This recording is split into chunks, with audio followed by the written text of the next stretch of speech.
Contents on this channel are for learning, insight, and introspection. Hey, YouTube. Hey, mindful people. You have made your way to Mind Your Mind with Just Justified. So, I'm dipping my toe into that live pool. So, I'm really trying to be a little bit more consistent, but we have a great topic for you today. I have with me some good mindful people. We have my girl, Dion MUA. She's been here before. I'm going to pull her up. Hey, D, Hey, good. welcome. Hola, hola, buenos noches. She always trying this Spanish. Ooh. I'm bilingual. Don't do Yeah, okay. that. We gonna go by that. All right. All right. Next, we have my friend Quest. How you doing, Quest? Man, What's up? what's up? We in the building. What's up? Got you in the building. Now, I'm kind of feeling ganged up on because these queen folk, they bring that I queen mean, vibe in queens, here. queens do what it do. Queens is always gonna be queens. I mean, You know what I said? I got a love for both because I started in Brooklyn and then I ended up in Queens. You know what I'm saying? So Oh my goodness. Well, Brooklyn is a spot. Let's just say that. no We're doubt. gonna put it down there. No doubt. You're on my turf, so respect. You know what I'm saying?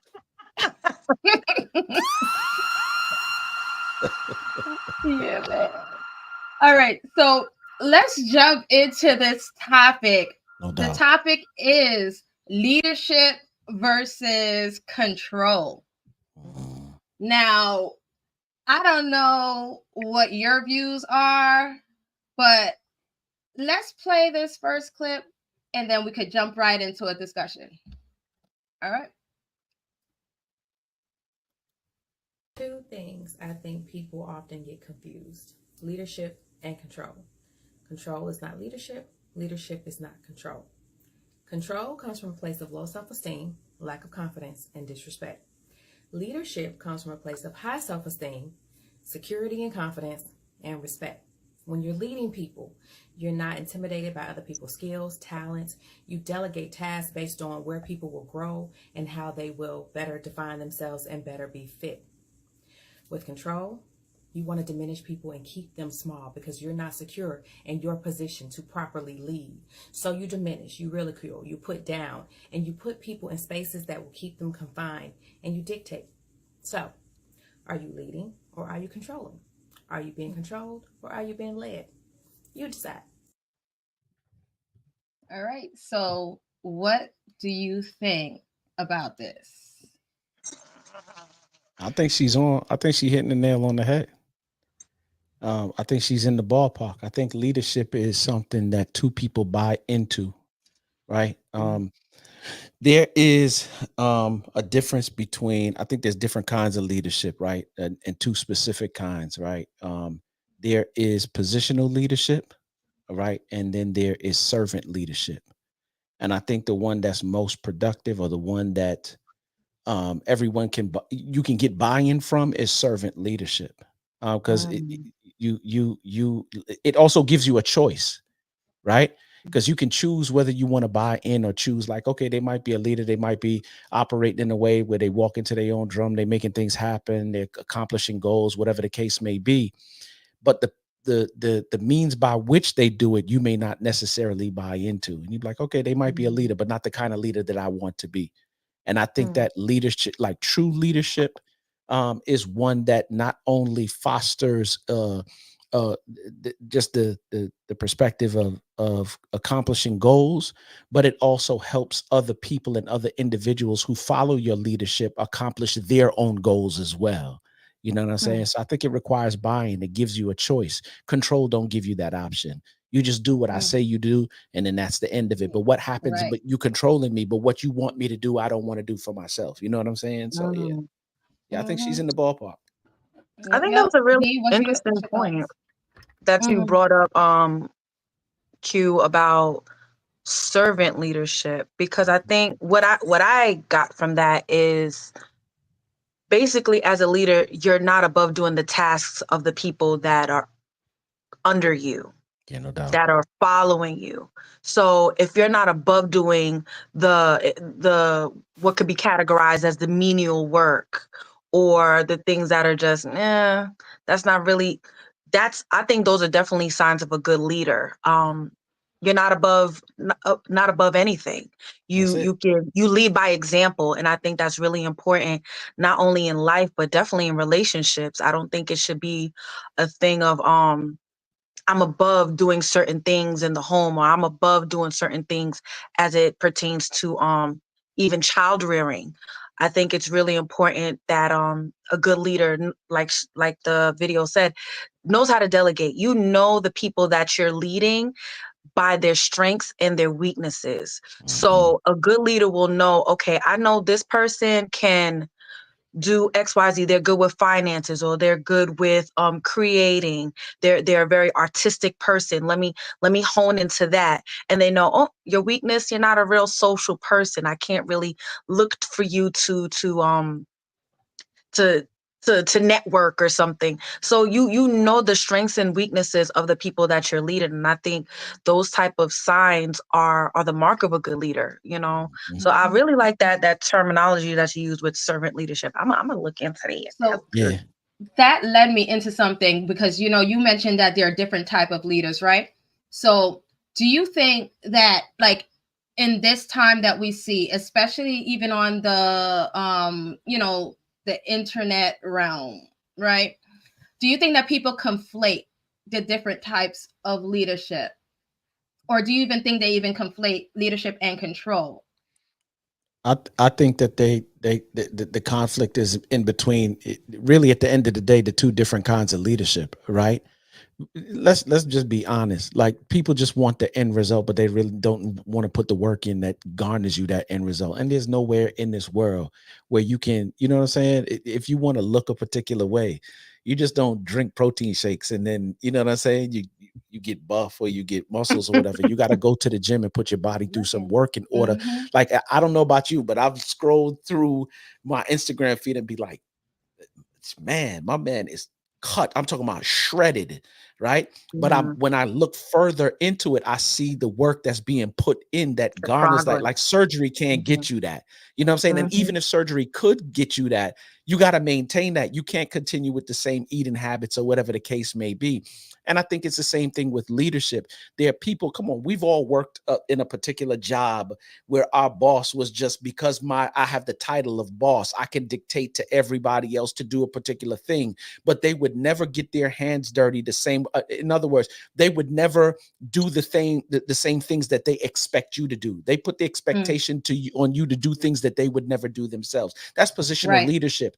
Then you have the mhm. servant leader who is ready, willing, and able to take what they know and then some and jump into your position and help you Get your hands dirty. grow Mhm. and evolve and cultivate as an individual, so that leadership is not just about leading, it's about helping others around you achieve the level that you're on. If you can't duplicate yourself, then you're not really doing any leadership. You know what I'm saying? I love Wow, So that yeah. point. that's I love good. that point, because you're not leading just for it to end there. You're leading for it to kind of trickle down to others. Because no, to me, no good leader is not preparing someone else for their position later.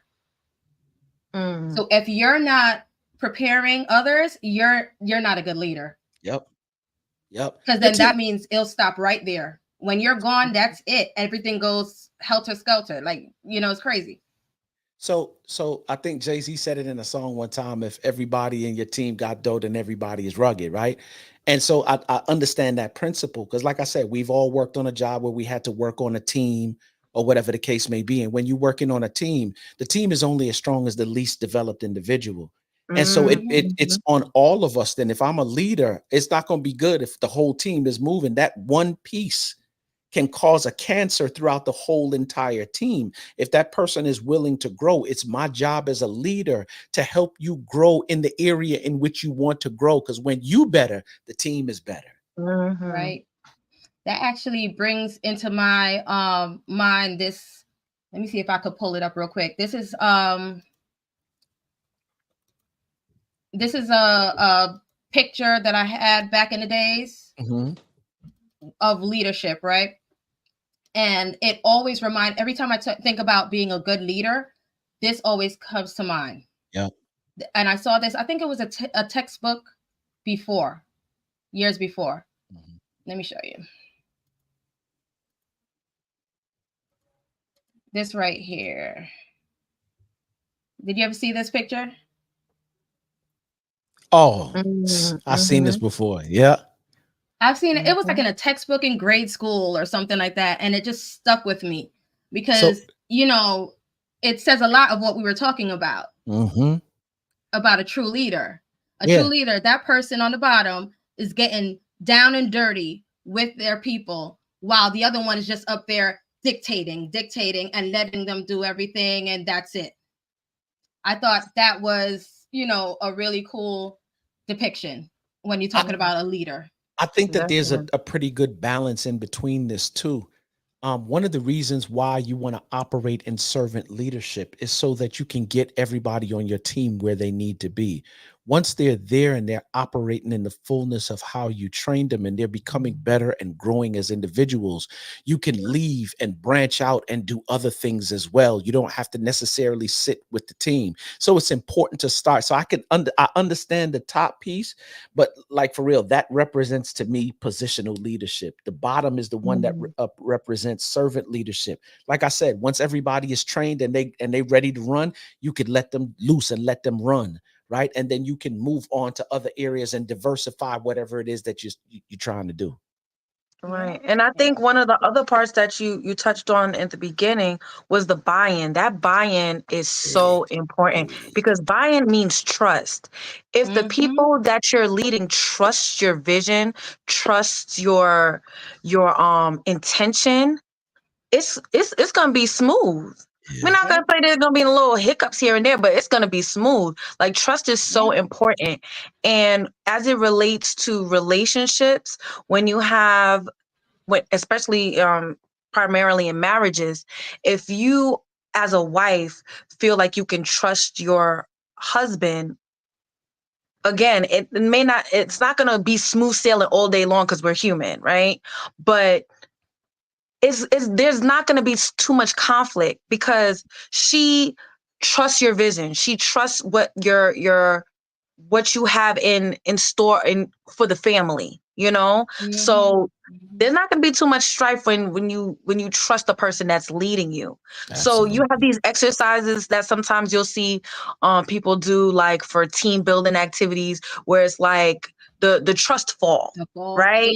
And they'll, close your eyes and just fall into the person behind you and trust that they catch you. A lot of people are in relationships where they don't trust a person that they think is going to catch them. And that's when you get so much, I think, even when it comes to dating, so much strife, so much of this headbutting, because it's like, if you don't trust me if you don't trust the man that you're with or the man that is pursuing you, the man that you're married to, it's going to be a problem. It's going to be dysfunction. It's going to be trouble. Like, even when you talk about that team building activity, remember there are always, like, you'll usually catch in a group that person that's like, you gonna catch me? You sure? They turn around. They got their eyes open still. They peeking because they're not trusting. They don't feel all the way 100. And I mean that us as humans, I think that's just, it is valid. We have that instinctual way about us where we're leery of putting our whole self into somebody else's hands. And I think as women, we especially in a certain age bracket, really, I think the millennials kind of have that way. Not so much the older generation really has that issue too much. Is a lot of women don't trust the men that are out there. So it's like, this whole argument of submission and all of this is because the women don't trust the men that are out there. So how am I going to submit to something I don't trust? Submission and trust go hand in hand. So, it's not just respect. It's trust and it's vulnerability. So this is big what you're talking about, right, D? I was reading, if you've never read Stephen Covey's book called The Speed of Trust, get that book ASAP, right? So Speed of Trust. there's this one story where he's talking about Warren Buffett acquiring a company from Walmart, right? So when one company is buying another company, it's called an acquisition, as we all know, right? Usually an acquisition takes anywhere from 12 to 18 months. And they got this acquisition done in less than 2 months. You know why? Because of the relationship and the trust factor that they had in between the two. So Stephen Covey starts laying out this trust equation that when trust is high, that production is high, accomplishments can get done quicker, things can get done a lot quicker. When trust is low, it takes a longer time. Hence the reason when one company is buying another company and they don't have no trust, and you know, business can be dog eat dog.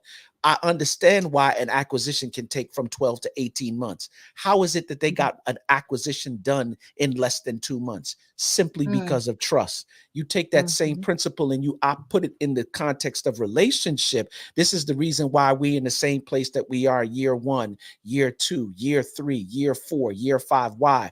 We can't get along as fast as we want to and accomplish the things that we want to accomplish as fast as we can because we don't trust each other like we say we do. If we did, there wouldn't be a second thought. I would trust you to make a move. You would trust me to make a move, and we can move this ship along a whole lot faster. So what you're saying, is official. Trust must be foundational to any relationship, business, romantic, platonic, or any other for that matter. Yep. It's true. It's true. So, like GMT is in the building, and he said servant leaders carry the team to the finish line. Bosses move the needle. Corporate businesses need both to function. What's up? That's good. That's good. Yep. So I do have another clip that kind of expounds on this, and I really love that we brought up the word trust. But when we're talking about both leadership and control, between leadership and control, there's one thing that I noticed that differentiates the two. And one thing that I think differentiates the two is insecurity. So let's check out what this next guy talks about in this clip. So this is an amazing question that often gets misconstrued by everyone, the media, women, whoever, men, right? Controlling is a wounded masculine behavior. When you try to control something, that means you're trying to protect yourself. So you try to control the movements, you try to control the access to your emotions, you try to control the ability to be told what to do. You're trying to control everything around you because you're trying to protect the littlest version of you, the ego part of you, the part of you that screams the loudest within inside of you. And when you try to control people, you don't mind hurting other people as long as you're safe, right? So that's control. Control is not safe. Control is not healthy. Control is not productive when it comes to relationships. Leading is different. Leading is different. And leadership starts with self. A man who leads, the masculine who leads, is a man who walks the words that he talks. So if he asks people to do things, he's already proven that he will do the thing without asking. So when he tells kids to show up for this, he showed up for it.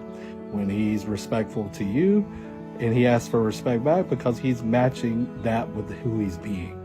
Also, a leader is somebody that plans, somebody that organizes, somebody that has a mission, somebody that moves the ball down the field every day for the family, for his wife, for his kids, and not wait for them to lead him. A leader is not somebody that's sitting around hoping the world moves for him. He's not sitting around hoping his wife does A, B, and C for him to make him feel better about who he's being. A leader moves. A leader shows up. A leader feels comfortable in his own skin. He feels comfortable in how he moves in the world. He feels comfortable in how he shows up for the world. He feels comfortable knowing where he's going to go because he trusts himself. And it's a completely different view of control. Because leaders don't need to control anything because they have their own back. They know they're okay. They know where they're going is the right place for them to go, and they feel safe taking their people with them. They feel safe taking their wife. They feel safe taking their kids. And they feel safe within themselves because they know they have their wife and their kids back. A controller, he never feels safe. That's why he's always trying to take away everybody's sovereignty, because he doesn't feel like he has his own. What do y'all think about that one right there? He's on it. He's on it. He's on it. I think he's diving into what happens when people mistake control for leadership, or leadership for control, right? Yep. I think the problem begins when one partner mistakes leadership for control, like things like making unilateral decisions, or dominating conversations, or manipulating situations to maintain power.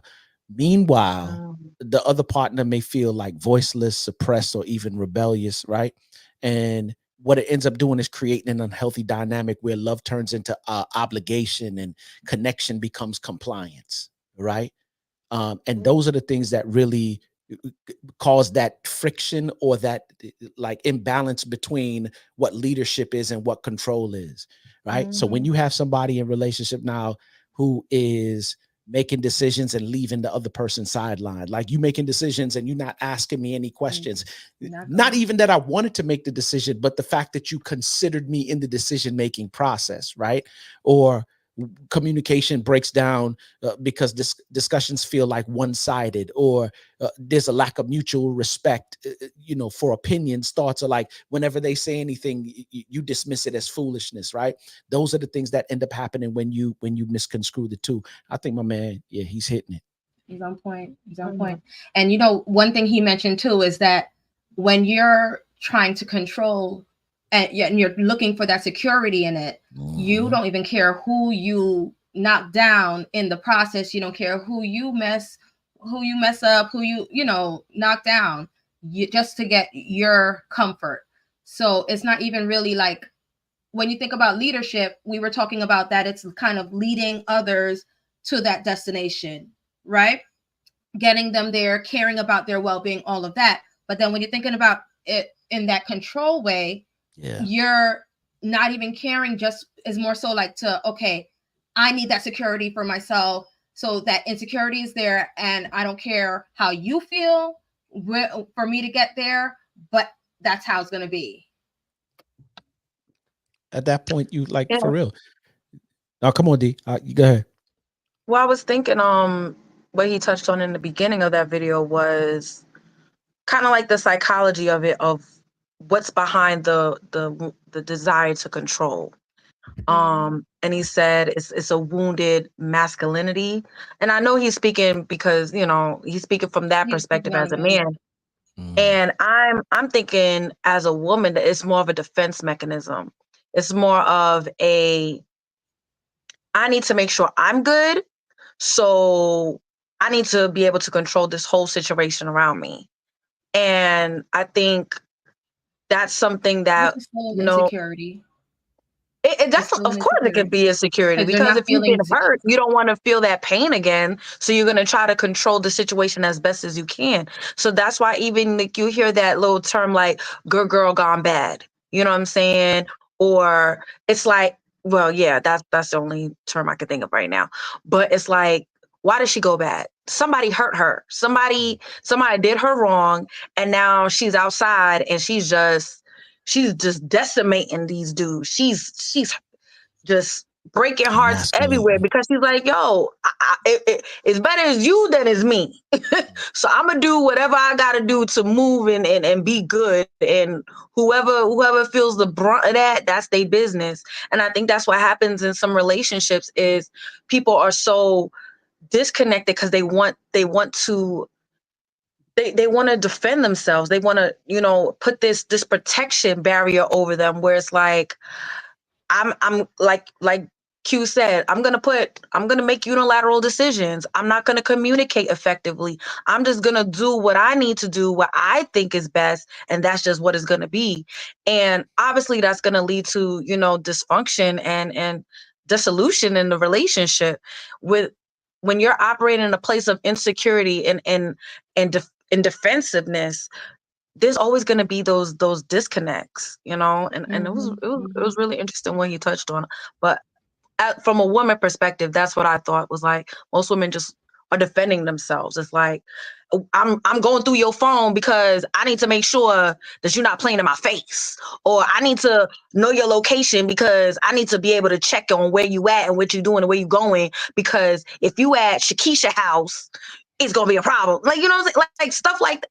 It's like, But who then needs to know that And shows that? That's if you a got to do all lot. of that, then what's the quality of the relationship, right? Or what Exactly. quality of self-love or self-respect do you have if you got to go through somebody else's phone all the time? But You it know what goes I'm back saying? to that first factor that we talked about at the beginning, trust. Yeah. If there's Trust, no yeah. trust, then there's breakdown. But then It just goes right back. we low key opening up, you know what I'm saying, a bottle now, because if there's no trust, you got to ask yourself, why don't I trust? You know what I'm saying? Mm, Why? Yeah. And if I don't trust, then why do I Introspection. keep putting myself in positions where I don't trust people? Like, what's the purpose of relationship if I'm not going to trust you? And if I'm not going to trust you, yeah. then why am I doing this? Help me understand why I'm Right. doing this. Mhm.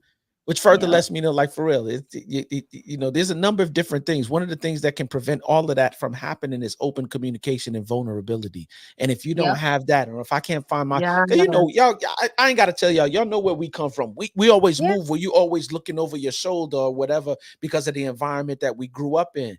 And it's funny that we can move up out of that environment and years later still operating in the place and space where you're looking over your shoulder. Why are you still looking over your shoulder? It's You're not trauma. even in that environment anymore. It's So trauma. yeah, so I'm like, yo, when do we start getting the help that we need to communicate better, to be vulnerable? And I'm not even saying doing it with everybody, but the people that you hold closest to you, or the people that you're doing life with. At what point do we say, okay, I'm going to be vulnerable with you, I'm going to trust you, I'm going to That's have good. honest, open, and transparent conversation with you? I don't got to do it with everybody, but I got to do it with you because I'm doing life with you. You know what I'm saying? Yep. Mhm. Yep. Yeah. Vulnerability is a big part of it. Like Oh, if you man. like if you don't put them walls down, you're always gonna, it's like you literally will see the same lesson jump in front of you because you haven't learned it yet. You know what I'm So saying? And it's I'm laughing because I've been there, you know what I'm saying? So it's like until I was like, you know what? I just need to be like, I'm a delicate flower. I just need to be, soft and mushy and just let things go.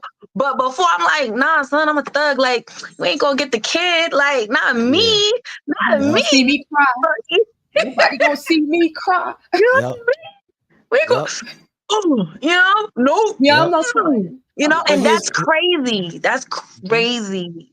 Here's the It's a trauma response. 100%. if we talking about this like within the context of relationship, right? One thing I definitely know about this thing called relationship is that it's supposed to be the most satisfying, the most gratifying, and the most fulfilling relationship on the face of the earth outside of your relationship with God, right? And Yeah. if it's supposed to be that, then that is going to require a certain level of intimacy. There is no way the God's green earth that you can achieve intimacy without vulnerability. It cannot happen, Thanks. because I got to be Thanks. able to see all of you and be okay with seeing all of you, right? And you being okay with me seeing all of you in the worst of your situations. You got to be okay with Yeah. that. I got to be okay with that. And I find that it's when in those moments where you're like, man, this is the worst that you've ever seen me, and you still love me, and you still taking care of me, and you still riding for me. On the back end of that, I think it's those moments that draw you even closer together, Oh yeah. because this is this one person who rock with me in a way that nobody else don't rock with me. Yeah. Feel me? True. So That's yeah. true. True. That's That's Yep. true. true. So so we talked about trauma, we talked about control. Yeah. So I came across this one too, where it kind of had me thinking about a lot of people who are moving through trauma and they're not recognizing that. So, they're not even like listening to themselves to hear that trauma. They're just moving. So check this one out. Say, Yeah. if you had the preference, Yes. you would like full control over your wife. Yeah. What do you mean when you say that statement? Well, I think that full control really was just basically I was embodying the simple fact that I know exactly what she can do or what she would do in every single situation. in a sense where there's no Absolutely. need for me to ever have to wonder what she is doing, what she would do, and what she's capable of. Does that make sense? No. Yeah, I mean, I understand the words you're saying. They You're essentially don't make no saying damn you don't sense. want your girl to have free will. I didn't say I don't want. I said if I had to You prefer. Prefer for her not to have it. Yeah, but by prefer doesn't mean I'm seeking. Yes, the fuck it does, Rico. No, That's literally what the fuck that means. Rico. What I y'all love that think? podcast. I think my man is, that's Wounded, crazy. man. I You think sound where he wounded. messed up is that I Therapy. know what she's going to do and how she's going to respond in every situation. Okay, let's say that that's true. That's only true for this season. What happens when she evolves into the new person for the next season? Can I be honest with y'all? I've been married for going on 14 years, and I think I'm on my second or third marriage with the same person. Man, and You know what I'm real. saying? No, And I'm That's saying, real. that's right there. real. I'm saying that because you Second, third evolve win. and you change through the seasons. So what Okay. was important to her in last season may not necessarily be important to her in this season, right? And what was important to her last season is not going to be important to her this season. What am I saying? You Mm. change. So there's no way that you can know what she going to do and what she not going to do, or what he going to do and what he not going to do in every area. You might know that in the here and now, but what happens over these next couple of years or these next couple of months where things are evolving? Because every relationship goes through a season. You got your winter season of your relationship when things is like cold and you like not connecting the way that you do. You got your spring season when things are fresh. You know what I'm saying? New, passionate. You got summer when it's hot and popping. And then you got fall, time for reflection. You know them Right. summers, right? So there's these seasons that you go through, and in those winter and fall season when we're contemplating things and reflecting and like things are changing and like for real, we're evolving as an individual. You can't tell me that you know that everything that your partner is going to do, what they're going to think. Come on, there's only one person that can do that, and it ain't you. You know what I'm It saying? ain't you, Rico. But Rico my tripping. thing I is, just want to. my oh, go ahead, D. Go Jess. ahead. Mhm. Oh, okay, You so got my it. thing is, when I heard him, my thing was, when does he take that moment and appreciate who she is? Because if you're Mhm. trying to regulate everything, know everything, whatever, and that's like, to me, that's like you're in like hyper mode, you know? Like, okay, because now you gotta make sure you know this and you know that, and that's where your focus is. When does he actually bond with her and enjoy don't. their time, their mind, their all of that? When does that happen? don't. When you're trying to control everything. Rico But don't those- want to do that. Rico wants an indentured servant or slave. I don't know what Rico tripping. Rico needs therapy real bad Yeah. because that's not.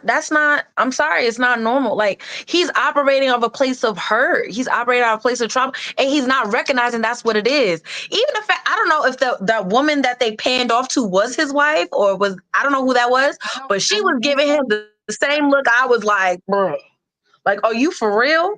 Like, are you for real? You know what I'm saying? Like, how are you saying, like, I just need her to do and be and how, because I want, and it's crazy because honestly, I hear that whole manosphere red pill situation that's going on. That's what they be sounding like. It's like you don't want an individual that's going to love you how they love you and take care of you how they want to take care of you and be them. You want someone you could control. You want a slave. That's just going to be like, yes, whatever you like, whatever you, this is not coming to America. We're not doing that. Right. Like, you sound crazy. No. What also happens, because we're all different and we're all wired differently, right? What Exactly. happens in the areas where she supersedes you? Mm.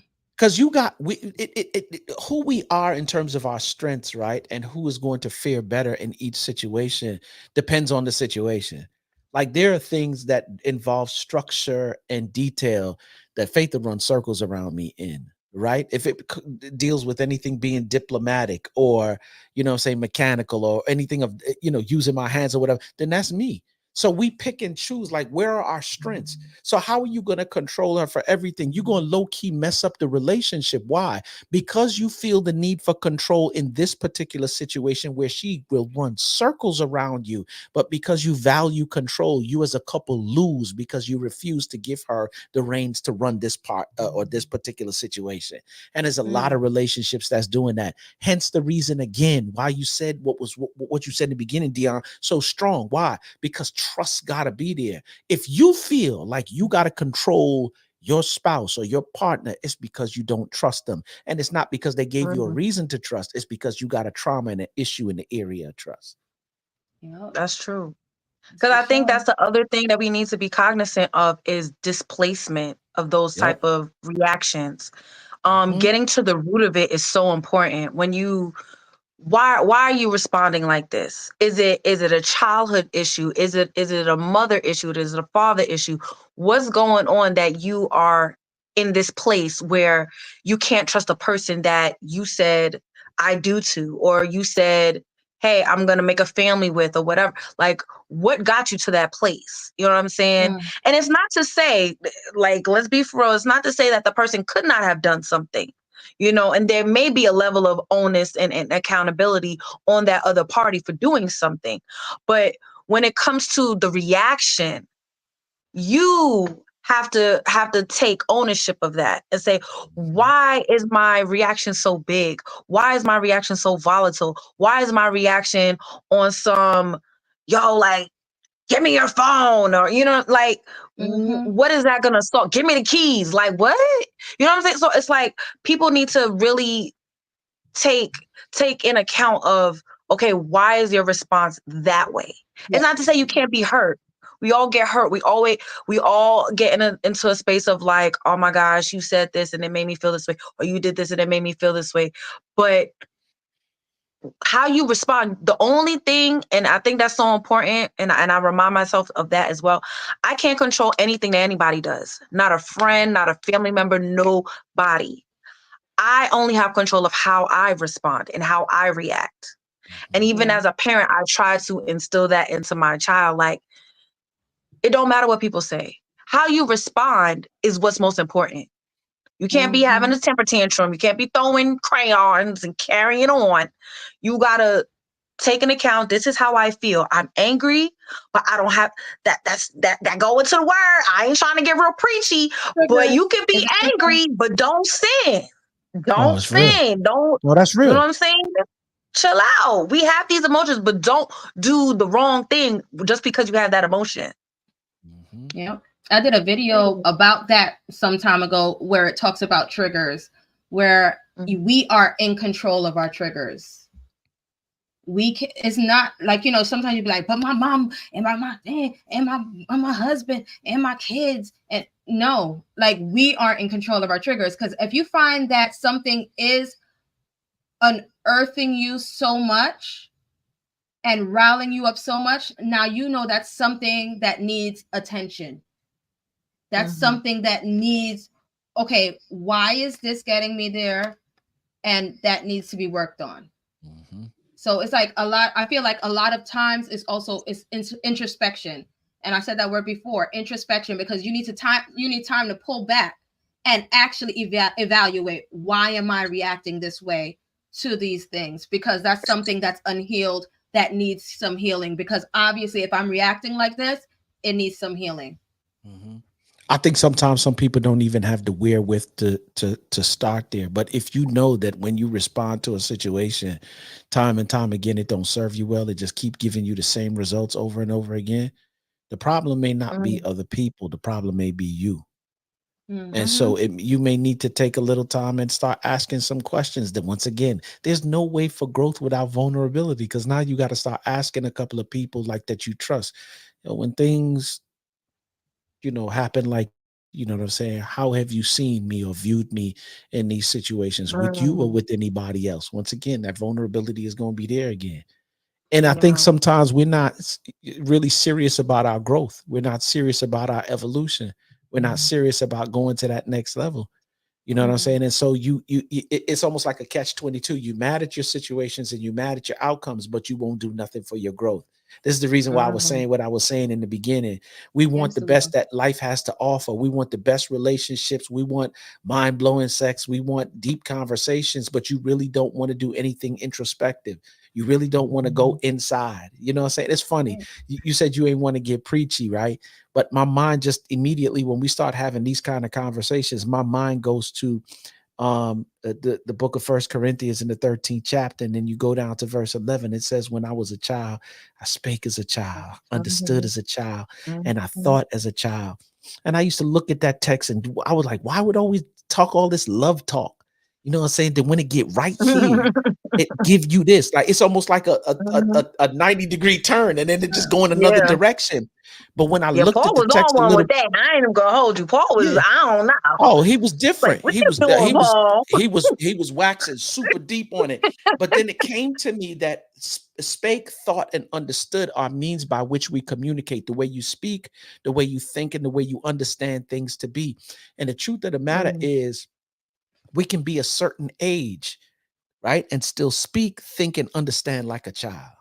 Arrested Development. I just did a video on that too. You see what I'm saying? So it like for real, if we really serious about this growth thing, you're really gonna start doing some things differently. One of the saddest things to see is to see a man or a woman 45, 50, you know what I'm saying? 55, and you still speaking, thinking, and understanding things like a child. Yeah. You're still responding the same way you would if you was 25 years old. What you're talking about is unhealed portions of yourself, because it's literally you were stagnant in that growth because you don't want to heal. You want to stay right there because you're too scared to do the work. Like you said, you want results, but you don't want to do the work. It's never gonna pan out well. It's like that's wild to me. Yeah, that's the word that came to mind. Complacency. You're complacent in the spot that you are, and then guess what? Where there's no growth, that's it. You're stagnant. There, you're. Yep. That's real. Yep. But you want to know what I would like to touch on real quick, or ask is because I know, granted, it's two women and it's one dude, right? I would like to touch on a little bit of what are some ways that we have seen, whether it's within our own lives or with other women, that would be categorized as controlling. You know what I'm saying? Like what would you say is like, these are controlling attributes. These are red flag type of controlling situations. I would consider, like, I think I was talking a little bit to him earlier on, like when one partner always feel that they got to make the decision and you don't get to input on the decision, even though what you may have to say is like for real. It may shift the way that we. Here's why I love it. Let me just sidestep real quick. Here's the reason why I love why my wife is so. Everything with her is protocol and time and schedule, and you know what I'm saying. To her, 5 o'clock mean 4:45, right? Whenever I have an idea that I want to do something, because I'm very decisive about what I want to do. Whenever I have an idea to do something, I always run it by her first, because she a professional hole poker. You know what I'm saying? Like, I'll give it to her and be like, yo, think this through and come back to me in 2 days and tell me what you think about it. And then when she come back, she was like, I see it. Everything is good. But did you consider this? Did you consider this? Did you consider this? Did you consider that? Did you know that you could also do this over here? And a lot of the times when she's bringing me that information, it's information that I would have never thought of myself, right? When you and now we win as a couple because we having that dialogue back and forth. When one partner is always making the decisions and leaving the other sidelined, even in the instances where the partner could give you information or is better in a particular situation than you are, and make the decision that you're about to make, either a bad decision or an even better decision because of the information. I always say information applied changes situations. She could have gave you, or he could have gave you some information, but because you controlling and you feel like you always got to make the decisions, you take a L. Why? Because they had information to give you, but you wanted to make the decision on your own, and you only find it out after the fact, because they come back and say, well, why didn't you tell me that you were doing this, or I didn't even know that you were doing this? And here's the funny thing. If the two of you make the decision and it fails, then the both of you can burden the failure and be like, you know what, we learned some things. But when one person makes the decision and you fail and you never shared it with the other one, you're now building up resentment. You're building up lack of trust. You're building up a whole bunch of, you're going to, in essence, let the offense build a fence between the two of you. Yeah. I like that one. Let the offense build a fence. I like that. Don't let that happen. Yeah. Yep. And it takes a long time to come back from that, because you got to rebuild that. And there's some changes that you got to make now in terms of including, you know, the other person in on the decision making, or when communication breaks down because the discussions always feel one-sided. You know what I'm saying? Like I'm talking and I'm overpowering you in every conversation and not taking into consideration what you might be thinking or feeling. You're going to build more resentment towards me. Yeah. Because I don't care nothing about what you think, and I just care about getting my agenda across or getting my thoughts across. So yeah.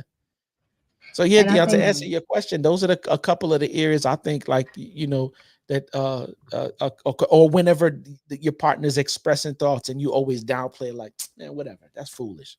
You know what I'm saying? Like, whoa, we done got there now. Like no one wants to feel insignificant. You know what I'm saying?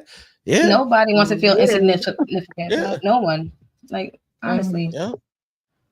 Or like, and I think that's major too when you think about it. Or like when your emotions blow up, and every time something is said, you and you know your partner not really, like, they don't deal with all of that rah-rah stuff, but because of your emotions, they sidestep. Like that emotional manipulation thing, or when you get passive aggressive about stuff. You know what I'm saying? Like, control, man. Yeah, Control. that's true. When I thought about the question, my mind honestly went to that book Steve Harvey wrote a few years back. Think like a, what is it? Think Act like a man. Think like a woman. Think like Think like a man. Something like that. Something like that. Yeah. And my mind went to that when it came to like that. I don't know if it was a 90-day rule or something like that. And I remember a show, Girlfriends, the main character, she did that too. So my mind went to, is that a form of control? You know what I'm saying? Like would that be considered control, or is that more of a, I'm doing something for me, like this is my boundary, this is my standard, or would that be considered control? I can see it as a little bit of both, to be honest. You know what I'm saying? Like if you know that, first of all, you should wait till you get married. That's the right way to really do it, right? But let's say we're doing it before, right? And you know my man is down to you, and he almost be willing to do anything. You tell my man 90 days, but while that 90 days is going on, you using the 90 days as manipulation, as control. You know what I'm saying? But then I guess it depends on the person who's doing it. You know what I'm saying? Because some might say, you know, who don't have the same belief system that I may have, and be like, yeah, I see this. I want an intimate relationship, but yeah, I'm 90 days because there's some things that I need to see before I just give my body to you. You know what I'm saying? So yeah. Listen, once you do the physical, sometimes that could sideswipe everything else. Yeah. That's it. I was watching a podcast about that, because it was like earlier today, it was a podcast. I won't mention it, but it's a really good podcast. And they were talking about basically the dude was saying he was trying to sit down. Like he was trying to sit down. He basically he was on pause for everything. He needed to be mindful about flirting, who he was entertaining in any kind of way, so it wouldn't be like leading. But he didn't know how to do it. So he was talking to his female counterpart and was like, yo, like, what do you think? And she was like, you gotta understand, with women, as soon as that physical come into play, it could be all the red flags in the world. We're going to think it's pink. We're going to think it's fuchsia. We're going to think it's, you know, hibiscus, whatever. Like, we don't know none of the colors after that. Because now here we are. Colorblind? Yeah, I can't see nothing because, now I have something else to reference to. I have something good to reference you to. So I can't see the bad. I can't see the cautionary things about you as a person.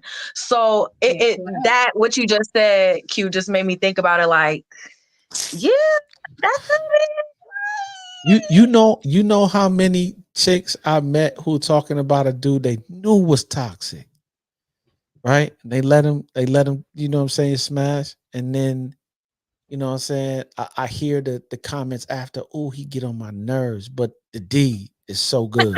You know what I'm saying? Like, but it be the same thing for dudes though. They be like, yo, that's what I'm trying to tell you. Shorty crazy, bro. She's crazy. Like, she threw my clothes on the lawn. She bleached my joint. But man. I'm just telling you. So it does. I wonder sometimes, like, is it that good for you to lose your peace and your sanity? Like, come on, peace. That's where that discipline come in, man. That's where that discipline come in, because you got to understand, you're making decisions for a few minutes, for some, I don't know, a few minutes, and yeah, but then making long-term decisions on temporary things. Yes, sir. Exactly. And I feel like that's what this generation has come to. And I hate talking like that because I be feeling my age sometimes, but I feel like that's what this generation comes to. It's like they want peace too. Don't let I hope the old folk ain't like really fooled by the younger folk. They could play all that they want to, but they want peace too. Because when they get a sense, when they get a taste of that crazy and your heart being broken and you crying in your bedroom and all of that other good stuff, you don't sliding down the wall. Yeah. Just sliding down the wall. Yeah. You feel me? Yeah, man. Yo, when I heard that term, I was weak because I'm like, I think everybody's been in a space where they just slid down the wall. They just like, how did I get here? Yeah. You know what? What? And it's like exactly what you said. Temporary, like long-term decisions based on temporary satisfaction. It's like it's never that. My mantra for 2024 is never that serious. It will never be that serious. Like, and I'm not even talking about my personal relationship. I'm talking about like other outside stuff. Like I can't put myself in a place where my blood pressure gonna be up. I'm losing my religion. I'm coming out of character off of what now? Yep. Because you said what? Because you did what? Yep. Never that serious, man. Go on somewhere. Go on somewhere with that. I got time. Man, I just touched 50 last year. Y'all see how I move already. I don't have it. I don't have it for Discord. I don't have it for confusion. I don't have it. Here's my philosophy, man. Like, for real, it's only 24 hours in the day. 8 hours is spent sleeping if you get that. If you work in a regular work day, 8 hours is done at work. So that's 16 hours of your 24 gone already. I got 8 hours left. You think I got time to fight with you about whatever? My man, you got it. Just don't play with my wife, don't play with my kids, and don't play with my money. Like, don't play with my guy. Them things, a t-shirt. Them things right there. Don't play with my kids. Don't play with that. You know what I'm saying? And I'm not. Don't play with my food. Food would be on my list. Yeah, you can play with my food. I ain't gonna trip over. Nah, don't play with my food. I don't know if I'm with you with that one. For real. That's what I'm on. Like, and for real, as we get older, like, for real, it's just certain things you don't have time for. It's like this week, I was working on some content for relational stuff, right? And we were talking about just being careful about choosing your partners, man. And it's funny we talking about this tonight, because if you're in your 30s, your 40s, or maybe even in your 50s, you don't got no time for nobody casual dating. If you looking toward marriage, it's some questions I need to ask because if this what we're doing is not like, if it's not producing anything, or if we're not moving towards something meaningful, I ain't got no time for this. I ain't got no time for this. I love you. You look, yes, you do. You look as good as you think you look, but I don't. Yeah, that whatever that is that you got going on, I don't have time for that. Yeah, you can So do yeah, I'm gonna have that. to pass on this, and God just Be gonna have like, to you bring can do that over there. yeah, Over there. do that. You do And that. I think how, people how are your getting boy into Big? a space of being just so scared of being alone and forgetting just because you're alone don't mean you're lonely. You know what I'm No, saying? Like, there's a big difference between the two. Stop putting yourself in situationships, relationships, and all types of manner of foolishness just for the Yes. sake of not being by yourself. You know what so I'm saying? so that's It's, even a it's thing, Dion, because we talking this evening about leadership and control, and sometimes you let the thoughts of being alone control you to the point where you're making mm, bad decisions. that's Right. good. That's good, sir. That's Keep you good. held and captured. Just in jail, I'm good. captivity, I'm good. locked up, Let me won't I'm out let of me good. out. here. I'm good. I'm good. Let's No, call the but for real pastor. though. Deliverance. You need deliverance. Shondo. So Like, You know what I'm saying? get it. this has Get it Yeah, how you live. been real. an awesome conversation. I thank you guys for joining me Word. tonight. I really enjoyed it. I do want to end with this pick. I want to end this to kind of tie everything in. Yeah, This has please. been a great conversation. And it's more so like a twofold, like kind of showing the difference between, oh goodness, it's always when you try to pull things up, right? Yeah. Come on, work with me now. All right. So this one right here. Let me know if you see it. Oh, that's good. Now just Well, like, you know, I come want to on, kind of friend. leave it with that, you Hold on. know? Oh, 'Cause that's you good know, stuff right Wait, there. wrong see that. one. Sorry. Go big. I can't even see it. Okay. That's Oh, wait, good. let me see if I could pull it up. Pull I it up. do. You got your glasses? You got your glasses I on, girl? do. I had to put them on You know, because you see, you can see I got one from the jump. Good leaders inspire others. Bad leaders instills fear. Good leaders earns trust, and bad leaders demand respect. Good leaders. Oh, see, that's a good one because when you're a good leader, you don't have to demand respect. It automatically comes. Good leaders Right. fosters a team environment. Bad leaders pits employees against each other. Good leaders set a good example. Bad leaders says one thing but does another. Yep, that's what my man was talking about.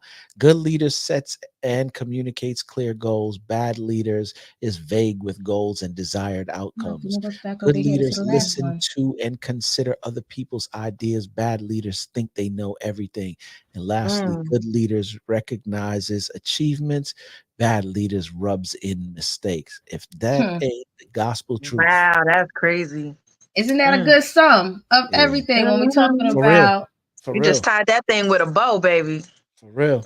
Yeah. For real. I'm looking at some areas for growth right now, reading this thing like, okay, yep, I see it already. Yep. Time to get to work.